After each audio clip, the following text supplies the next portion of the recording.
এখন রাত যখন গভীর হলো, বাচ্চাদেরকে ঘুমায় দিল।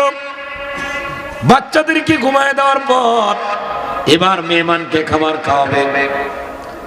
কিন্তু মেহমানের সামনে যখন খাবার দিতে যাবে, আল্লাহু আকবার, খাবার তো বড়দের খাবার না ছোটদের খাবার?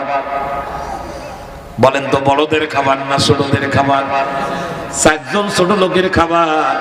ছোটদের খাবার যদি একজন বড়রে দেয়, আর ওই বড় যদি ভালো খাদক টাইপের বড় হয়, তাহলে চারজন ছোটর খাবার ওর পেটের ভিতরে গেলে পরে আপনার আর্মি পাঠায় দিলেও তালাশ করে আনতে পারবে না, র্যাব পাঠাইলেও তালাশ করে পাওয়া যাবে না।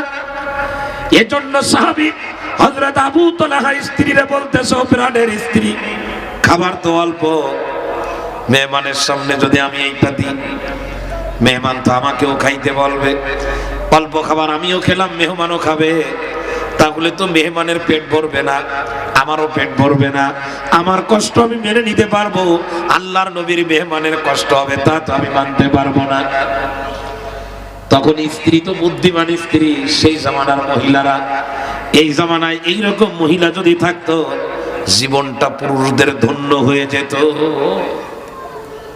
মারাত্মক মহিলা এ। কিন্তু সেই মহিলা, ছাত্র ভাইদের বলে দিই, যে মহিলা সন্তান মারা গেছে, স্বামী বাড়ি নাই, এই মহিলা সন্তান মারা গেছে, স্বামী বাড়ি নাই, স্বামী গেছে কাঠ কাটতে, সন্তান মারা গেছে, আব্বা বাড়ি নাই, ছেলে মারা গেছে, তো মহিলা তখন কি করছে, এই বাচ্চাকে, মরা বাচ্চাকে নিয়ে ঘরের কোনায় শোয়ায় দিছে, শোয়াই দিয়ে কাপড় দিয়ে ঢেকে দিয়েছে। আর লোকজনকে বলে দিল, খবরদার, ওর আব্বা যখন বাড়ি আসবে আপনারা কেউ বলতে যাবেন না যে আপনার সন্তান মারা গেছে।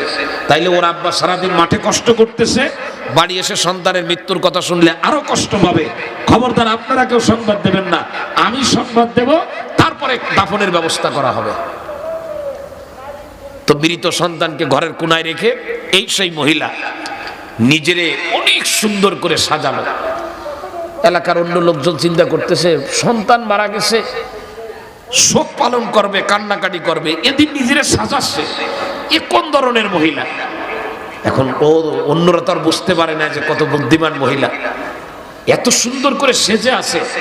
তালহা রাদিয়াল্লাহু তাআলা আনহু, আবু তালহা ঘরে আসছেন। ঘরে এসে জিজ্ঞেস করলেন, আমার ছেলের কি অবস্থা? ওর তো জ্বর ছিল, রেখে গেছিলাম জ্বর অবস্থায়। স্ত্রী বলতেছে, আগে যে অবস্থায় ছিল তার থেকে এখন খুব আরামে আছে, ওর কোনো কষ্ট হচ্ছে না। স্বামী মনে করেছে সুস্থ হয়ে গেছে।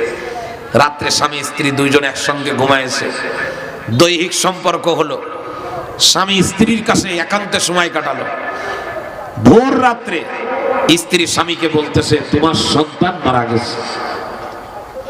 তখন স্বামী নাপাক, হাদিসের ভিতরে আসছে, আবু তালহা তখন রাগ হয়ে বলল, আমার সন্তান মারা গেছে, আমি জিজ্ঞাসা করলাম, তুমি বললে আরামে আছে, এখন বলতেছো মারা গেছে। বলে, হ্যাঁ, আগে জ্বর থাকার কারণে কষ্ট হচ্ছিল, মারা যাওয়ার কারণে সেই কষ্ট শেষ হয়ে গেছে, সেটাই বলছিলাম। তুমি যাও, এবার তার দাফনের ব্যবস্থা করো। বলে, আমি এখন নাপাক। তো এখন সাথে সাথে উঠে পবিত্র হয়ে নবীর দরবারে চলে গেছে, যে বলতেছেন, হুজুর গতকাল মারা গেছে। স্ত্রী বলে নাই, আমি রাত্রে একসঙ্গে স্ত্রীর সঙ্গে সময় কাটাইছি, এখন সকালে আমারে বলতেছে আমি নাপাক, এখন বলে আমার সন্তান মারা গেছে। হুজুর এই কথা শুনে খুশি হয়ে ওই মহিলার জন্য আর আবু তালহা দুইজনের জন্য দোয়া দিয়ে বললেন, এই রাত্রে তোমরা যে এক জায়গায় ছিলে, আল্লাহ তোমাদের উপরে বরকত দিন। তো বলে যে ওই মহিলার পেট দিয়ে আবার পুত্র সন্তানের জন্ম হয়েছে। সেই মহিলা যেন তেন মহিলা না। তো মহিলা তখন স্বামীরে বলতেছে, শোনো, এই খাবার তুমি খাবা না, তোমারে খেতে বললেও খাবা না, এই খাবার আমি বুদ্ধি করে কেবলমাত্র নবীর মেহমানকেই খাওয়াবো। ছেলেরা ক্ষুধার্ত, নিজে ক্ষুধার্ত, স্বামী ক্ষুধার্ত, সব আল্লাহ কিসে সন্তুষ্ট সেটা করবো আমি। তো বলে, কিভাবে সেটা?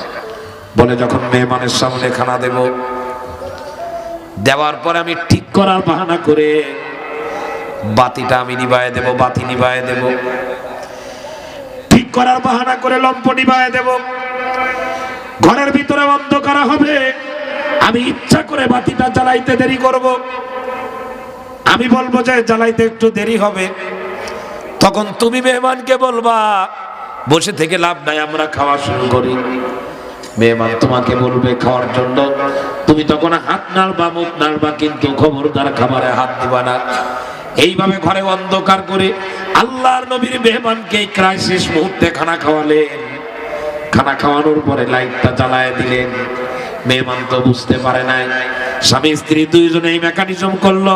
পৃথিবীর কোনো সাংবাদিক জানে না, পৃথিবীর কোনো রাজনৈতিক লিডারও জানে না, কেউ জানে না, কিন্তু যার হুকুম পালনের জন্য এমন করেছেন, তিনি জানার ব্যাপারে কোনো ধরনের ত্রুটি হয় নাই, তিনি তো সব জেনে গেছেন। ফজরের নামাজ ওই সাহাবী আবু তালহা মসজিদে নববীতে আদায় করলেন। নামাজের পরে সাহাবীদের দিকে ফিরে আল্লাহর নবী যখন বসছিলেন, আল্লাহর নবী হযরত আবু তালহাকে দেখে বললেন, ওগো আবু তালহা, তুমি রাত্রে বেলায় যা করছো, তুমি আর তোমার স্ত্রী দুইজনে মিলে মেহমানের সঙ্গে যে ব্যবহার করেছো, আল্লাহ রাব্বুল আলামিনের কাছে তোমাদের এই ব্যবহার বড় ভালো লেগেছে। লাকাদ আজাবাল্লাহ মিন সানিইকুমা বিদাইফিকুমাল লাইলা। রাতের বেলায় তোমরা দুইজনে মেহমানের সাথে যে কাজ করছো, আল্লাহর কাছে এটা খুবই পছন্দনীয় হয়েছে।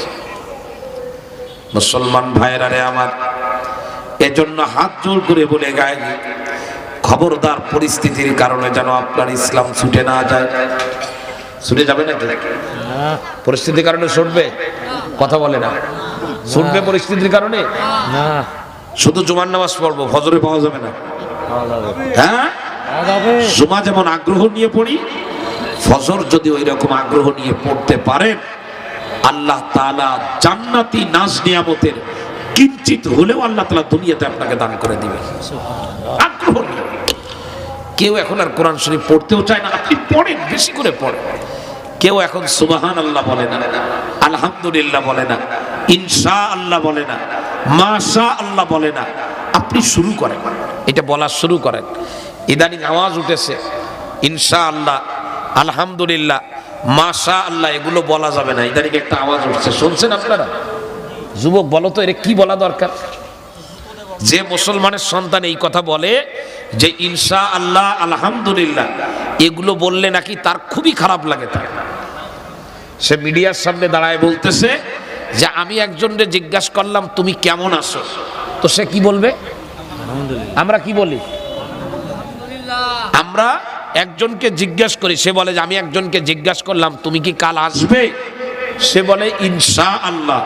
বলে এই আলহামদুলিল্লাহ, ইনশাআল্লাহ, এটা শুনলে তার প্রচন্ড খারাপ লাগে নাকি তার?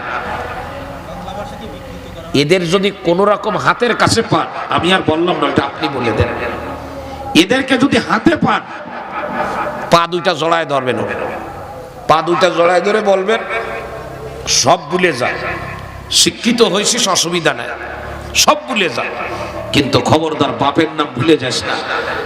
শিক্ষিত হওয়ার কারণে যদি বাপের নাম ভুলে যাস, তোর অস্তিত্ব থাকবে না, তুই কিন্তু জারজ সন্তান হবি। আজকে শিক্ষিত হয়েছেন, ভালো কথা, বাংলা শিখেছেন, ইংরেজি শিখেছেন, সবই আল্লাহর দেওয়া, কিন্তু আপনি এ কথা বলতে পারেন না যে ইনশাআল্লাহ, আলহামদুলিল্লাহ, সুবহানাল্লাহ, এগুলো বললে বাংলা শব্দ নষ্ট হবে, এটা আপনি বলতে পারেন না। বরং যে বাংলার ভিতরে ইনশাআল্লাহ ব্যবহার করা যায়, সে বাংলা আল্লাহর কাছেও দামি হয়। আমরা এই শব্দগুলো বলবো তো ইনশাআল্লাহ? কথা বলে না? ভবিষ্যতের জন্য কি বলবো আমরা? বলেন ইনশাআল্লাহ। ভবিষ্যতের জন্য কি বলবেন? অতীতের জন্য কি বলবেন? আলহামদুলিল্লাহ। যদি আল্লাহর কোনো ভালো সৃষ্টি দেখেন, কণ্ঠ দিয়ে বলবেন সুবহানাল্লাহ, মাশাআল্লাহ। কখনো কোনো জায়গায় কোনো বিপদ দেখবেন, কণ্ঠ দিয়ে বলবেন ইন্না লিল্লাহি ওয়া ইন্না ইলাইহি রাজিউন। কেউ বলে না, আপনি বলবেন। বক্তব্য যাওয়া যখন শুরু করবেন, আপনি তো রাজনীতি করেন, আমি আরো দোয়া করব আল্লাহ যেন আপনারা আরো বড় রাজনীতিবিদ বানায় দেয়। যখন বক্তব্য দেওয়া শুরু করবেন, আপনি সুন্দর করে বক্তব্যের শুরুতে সালাম দেবেন, আসসালামু আলাইকুম ওয়া রাহমাতুল্লাহ, বিসমিল্লাহির রহমানির রহিম। দুনিয়ায় রাজনীতি করবেন, অসুবিধা নাই, কিন্তু যদি বিসমিল্লাহ সালাম বিনিময়, আল্লাহ এবং রসুলের দেওয়া শব্দগুলো ব্যবহারের ভিতর দিয়ে, নামাজ কালাম ইবাদত বন্দেগীর ভিতর দিয়ে যদি রাজনীতি করতে পারেন, দুনিয়ার জীবন শেষ হবে, কবরে ঢুকবেন, জান্নাতের বিছানা পাবি। চেষ্টা করা যাবে তো ইনশাআল্লাহ? পরিস্থিতি খারাপ হোক, নারায়ে তাকবীর আল্লাহু আকবার আগে একটু শোনা যাইতো, এখন তাও যায় না। এইটা নাকি রাজনৈতিক স্লোগান। কি স্লোগান? যারা রাজনীতি করেন, কে কোন দল করেন জানি না, নারায়ে তাকবীর আল্লাহু আকবার, নারায়ে তাকবীর এটা ফার্সি শব্দ, আল্লাহু আকবার যে স্লোগানটা, এইটা হলো মুসলমানের ঈমানের স্লোগান। কথা বুঝাইতে পারি না? উহুদের ময়দানে যখন মুসলমানের বিপর্যয় হয়েছিল, সাময়িক বিপর্যয়, তখন আবু সুফিয়ান তার লোকজন নিয়ে স্লোগান দিচ্ছিল, ওলু হুবাল, ওলু হুবাল, ওলু হুবাল। হুবাল হলো মূর্তির নাম। আবু সুফিয়ান বলতেছিল হুবালের নাম উঁচু হোক, হুবাল বড়, হুবাল বড়, হুবাল বড়। তো যখন আবু সুফিয়ান এই হুবাল বড় বলতেছিল, হুবালের নাম উঁচু হোক বলল, আল্লাহর নবী তখন রক্তাক্ত উহুদের ময়দানে পড়ে আছে। নবীজির কানে আওয়াজ যাওয়ার পরে নবীজি বলছিলেন, হে আমার সাহাবীরা, আবু সুফিয়ান মূর্তির নামে স্লোগান দিচ্ছে, আবু সুফিয়ানের স্লোগানের তোমরা জবাব দাও। সাহাবীরা বললেন, ইয়া রাসূলুল্লাহ, কিভাবে জবাব দেব, আপনি বলে দেন আমাদেরকে। নবী বললেন, ও তো বলতেছে হুবাল বড়, তোমরা বলো হুবাল বড় না, বরং আল্লাহু আকবার ওয়া আ'লা ওয়া আজাল, আল্লাহ পাক বড় এবং আল্লাহ পাক হলেন মহান। এই তো সেই জায়গা থেকে স্লোগান আসছে, বুখারী শরীফের হাদিস। এরপর আবু সুফিয়ান স্লোগান পাল্টায় দেয়, স্লোগান পাল্টায় দিয়ে বলতেছে, উহুদের ময়দানে তো আমরাই জিতবো, তার কারণ লানাল উজ্জা ওয়ালা উজ্জা লাকুম, আমাদের উজ্জা নামক মূর্তি আছে, তোমাদের তো মূর্তি নাই, এজন্য আমরাই জিতবো। নবী তখন বললেন, ও আমার সাহাবীরা, আবু সুফিয়ান বলতেছে ওর নাকি উজ্জা আছে, ও জিতবে, তোমরা নাকি হেরে যাবে, তোমাদের উজ্জা নাই, তো তোমাদের কে আছে জবাব দাও। সাহাবীরা বললেন, ইয়া রাসূলুল্লাহ, কি বলে জবাব দেব? নবী শিখাই দিলেন, তোমরা বলো আল্লাহু মাওলানা ওয়ালা মাওলা লাকুম, হে আবু সুফিয়ান, আল্লাহ আমাদের অভিভাবক, আমরাই জিতবো, তোমাদের কোনো অভিভাবক নাই। সুতরাং এই শব্দগুলো ব্যবহারে আমাদের সচেতন হতে হবে, যত্নবান হতে হবে। আল্লাহ তাআলা তৌফিক দান করে, সবাই বলেন আমিন। পরিস্থিতি যেমনই হোক, আমি মুসলিম, আমি ইসলাম মেনে চলবো। চলবো তো ইনশাল্লাহ? সবাই চলা যাবে না ইনশাল্লাহ? নাকি আমরা জুমার নামাজে একরকম, মাগরিবে আর এক রকম, এশায় আর এক রকম, মসজিদে আমারে দেখতে একরকম, বাহিরে গেলে আমারে দেখতে আর এক রকম, বাজারে গেলে একরকম, এরকম হবো নাকি আমরা? আমি বয়ান করতেছি আপনাদের সামনে, আপনারাই বিচার করবেন, আপনাদের কাছে বিচার দিচ্ছি, আমার কাছে না।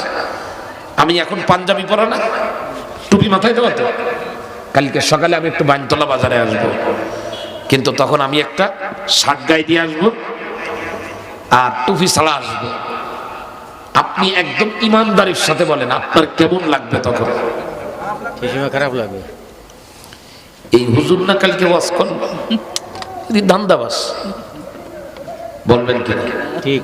তা আপনি যে জুমার দিন একেবারে বাইজিদ বুস্তামি হলেন, আর শনিবার দিন যে আপনারা চিনা যায় না, তো আল্লাহ আপনারা কি বলবেন? বুঝাইতে পারি নাই মনে হয়। হ্যাঁ, ঠিক আছে না? সর্বশেষ একটা হাদিস বলে শেষ করি, তাহলে এটার গুরুত্ব আরো বাড়বে। মুসলিম শরীফের হাদিস। হানজালা রাদিয়াল্লাহু তাআলা একজন সাহাবী ছিলেন।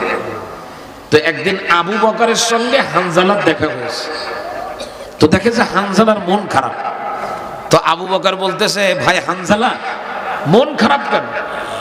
তোমার মন এরকম একেবারে মুখ কালো হয়ে আছে, কি ব্যাপার? তো হানজালা বলতেছে, ভাই আবু বকর, হানজালা মুনাফিক হয়ে গেছে। মানে নিজেরে নিজে কি বলতেছে, বোঝেননি কথা বলে? সহিহ হাদিস মুসলিম শরীফের। হানজালা নিজেরে নিজে কি বলতেছে? তো আবু বকর বলতেছে, কি বলো কি তুমি? তুমি কি করে মুনাফিক হইলে?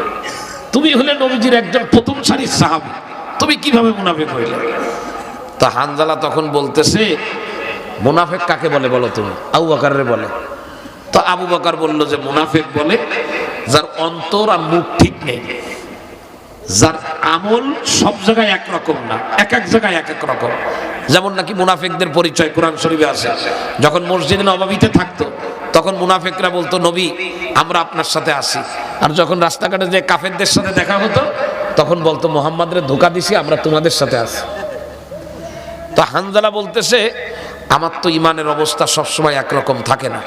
আমি যখন নবীর সামনে থাকি মসজিদে নববীতে, তখন আমার ইমান থাকে 100 কিন্তু বাড়ি এসে যখন বাড়ির কাজ কারবার করি, স্ত্রীর সঙ্গে উঠা বসা শুরু করে, তখন আমার ইমানের অবস্থা মসজিদে নববীর মতো থাকে না।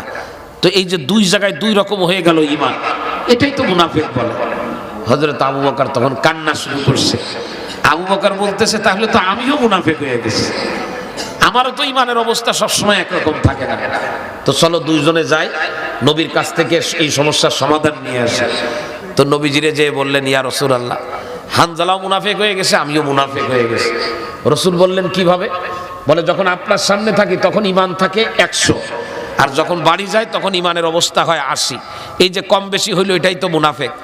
নবীজি তখন বললেন, ওগো আবু বকর, তুমি শুনে রাখো, আমার সামনে থাকলে ইমানের যে অবস্থা থাকে, বাড়ি যাওয়ার পরে যদি কেউ এইটা ধরে রাখতে পারো তোমরা, তাহলে আমি তোমাদেরকে বললাম, তোমাদের ঘরের ভিতরে, রাস্তাঘাটে আর বিছানার ভিতরে যখন ঘুমাইতে যাও, এই সব জায়গার ভিতরে ফেরেশতারা তোমাদের সঙ্গে মুসাফা করবে।